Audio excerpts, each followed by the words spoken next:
নওগাঁ জেলা প্রশাসকের আয়োজনে 2024 জুলাই আগস্টে ছাত্র জনতার অভ্যুত্থানে আহত ও শহীদদের স্মরণে তাদের পরিবারের সদস্যদের উপস্থিতিতে স্মরণ সভা অনুষ্ঠিত হয়।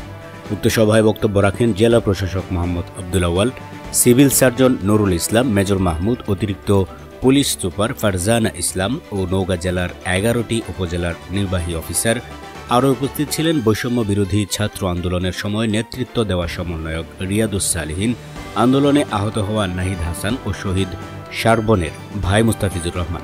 নওগাঁ জেলা সিভিল সার্জন নজরুল ইসলাম তার বক্তব্যে বলেন, সর্বদাই আমরা যারা আন্দোলনে আহত হয়েছে তাদের পাশে ছিলাম এবং আছি। যারা আহত হয়েছেন অনেকের নাম সরকারের তালিকায় নেই। তাদেরকে আহ্বান জানাচ্ছি দ্রুত সঠিক তথ্য নিয়ে আমাদের কাছে জমা দিবেন। আসলে তাদের যন্ত্রণাগুলো এখনো আকাশে বাতাসে ভেসে বেড়াচ্ছে। নওগাঁ জেলা অতিরিক্ত পুলিশ সুপার ফারজানা ইসলাম তার বক্তব্যে বলেন, একজন আহত তার যে আবেগ সেটা হয়তো আমরা বুঝব না।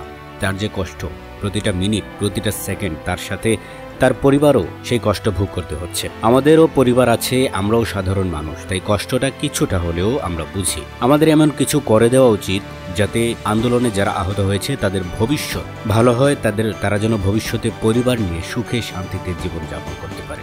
আমার ভাই আছে, আমার বোন আছে, আমার বাবা মা আছে, তাদের সন্তান আছে, আমারও সন্তান আছে। তা আমি মনে করি যে আমাদের সবচেয়ে বড় যে কাজটা হবে সেটা হচ্ছে তাদের জন্য এমন কোনো ব্যবস্থা রেখে যাওয়া যাতে তার ফ্যামিলির কাছে সে বোঝা না হয়।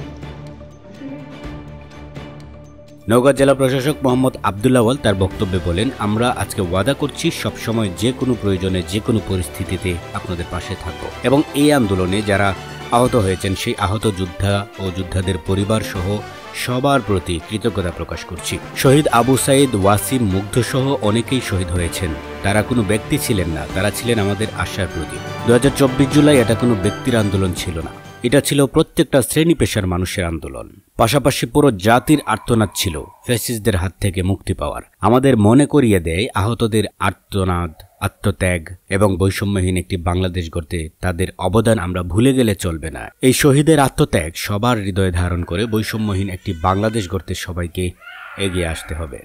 শহীদ আবু সাইদ, মীর মুগ্ধ এরা কেবল একজন ব্যক্তি ছিলেন না, এরা ছিল আমাদের একটি আশার প্রতীক, আমাদের কণ্ঠহীনদের জন্য একটি কণ্ঠস্বর এবং ভয়ে যারা আবদ্ধ ছিলাম তাদের জন্য ছিল সাহসের প্রতীক, যা সত্য, ন্যায় এবং ন্যায় বিচারের বিশ্বাসীদের ধমনীর শিরায় শিরায় প্রবাহিত হয়েছিল।